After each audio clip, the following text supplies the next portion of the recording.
आज मैं आपको श्री गणेश चतुर्थी की कथा सुनाने जा रही हूँ। आइए सुनते हैं। एक बार भगवान शिव तथा माता पार्वती नर्मदा नदी के किनारे बैठे थे। वह पार्वती माता ने भगवान शिव से समय व्यतीत करने के लिए चौसर खेलने को कहा। शिव जी चौसर खेलने के लिए तैयार हो गए, परंतु इस खेल में हार जीत का फैसला कौन करेगा, यह प्रश्न उनके समक्ष उठा तो भगवान शिव ने कुछ तिनके एकत्रित कर उसका पुतला बनाकर उसकी प्राण प्रतिष्ठा कर दी और पुतले से कहा, बेटा, हम चौसर खेलना चाहते हैं, परंतु हमारी हार जीत का फैसला करने वाला कोई नहीं है, इसलिए तुम बताना कि हम दोनों में से कौन हारा और कौन जीता।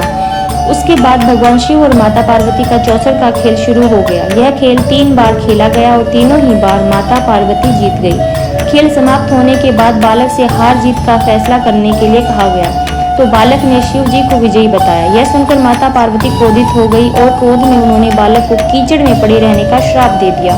उस बालक ने रोते हुए माता पार्वती से माफी मांगी और कहा कि मैंने जानबूझकर ऐसा नहीं किया। बालक की बात सुनकर माता पार्वती का दिल पिघल गया। माता पार्वती ने कहा, यहाँ गणेश पूजन के लिए नाग कन्याएं आएंगी और वो जैसे कहें उसी अनुसार तुम गणेश व्रत करना, ऐसा करने से तुम मुझे प्राप्त करोगे। यह कहकर माता पार्वती भगवान शिव के साथ कैलाश चली गई। 1 वर्ष पश्चात नाग कन्याएं उस स्थान पर आई। तब नाग कन्याओं ने से श्री गणेश के व्रत की विधि मालूम करने पर उस बालक ने 21 दिन लगातार गणेश जी का व्रत किया। उसकी श्रद्धा से गणेश जी प्रसन्न हुए। उन्होंने बालक को मन वांछित फल मांगने के लिए कहा। बालक ने कहा, हे विनायक, मुझे इतनी शक्ति दीजिए कि मैं अपने माता पिता के साथ कैलाश पर्वत पहुंच सकूं। तब बालक को वर देकर श्री गणेश अंतर ध्यान हो गए। इसके बाद वह बालक कैलाश पर्वत पर पहुंच गया और भगवान शिव को अपनी कथा सुनाई। चौसर वाले दिन से माता पार्वती शिव जी से नाराज हो गई थी, अतः देवी के नाराज होने पर भगवान शिव ने भी बालक के बताए अनुसार 21 दिनों तक श्री गणेश का व्रत किया। इस व्रत के प्रभाव से माता पार्वती के दिल में भगवान शिव के लिए जो नाराजगी थी समाप्त हो गई। भगवान शिव ने इस व्रत की विधि माता पार्वती को भी बताई। यह सुनकर माता पार्वती के मन में भी अपने बेटे कार्तिकेय से मिलने की इच्छा जाग उठी। इसीलिए माता पार्वती ने भी 21 दिन तक श्री गणेश का व्रत किया तथा दूब, फूल और लड्डुओं से गणेश जी का पूजन किया। व्रत के 21 दिन पूरे होने पर कार्तिकेय स्वयं माता पार्वती से मिलने आए।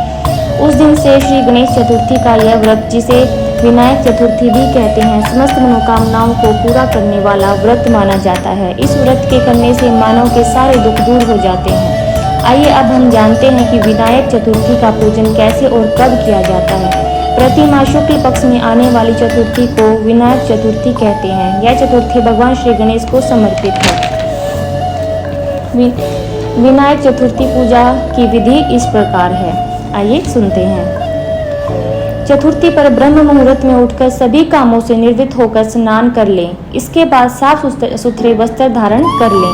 गणपति जी का ध्यान करते हुए व्रत का संकल्प ले लें। एक लकड़ी की चौकी पर लाल रंग का कपड़ा बिछाकर गणपति जी की मूर्ति या फिर तस्वीर स्थापित करें। जल से आचमन करें और आसन बिछाकर आप भी बैठ जाएं और पूजा शुरू करें। सबसे पहले गणपति जी को जल चढ़ाएं। अब फूल माला चढ़ाने के साथ 11 जोड़े दुर्वा के चढ़ाएं। अब गणपति बप्पा को सिंदूर, कुमकुम, रोली, अक्षत, पान आदि चढ़ा दें। भोग में मोदक, बूंदी के लड्डू या फिर अपनी योग्यता अनुसार किसी मिठाई का भोग लगाएं और जल चढ़ाएं। घी का दीपक और धूप जला लें। अब गणेश चालीसा, गणेश मंत्र के बाद गणेश चतुर्थी व्रत कथा का पाठ कर लें। इसके बाद विधिवत आरती कर लें। अंत में भूल चूक के लिए माफी मांग लें। ओम श्री गणेशाय नमः, ओम गण गणपतये नमः मंत्रों का जाप करते हुए अपने व्रत को पूरा करें। गणपति बप्पा हम सबकी मनोकामनाएं पूर्ण करें। इसी शुभकामना के साथ प्रेम से बोले गणपति बप्पा मोरया। जय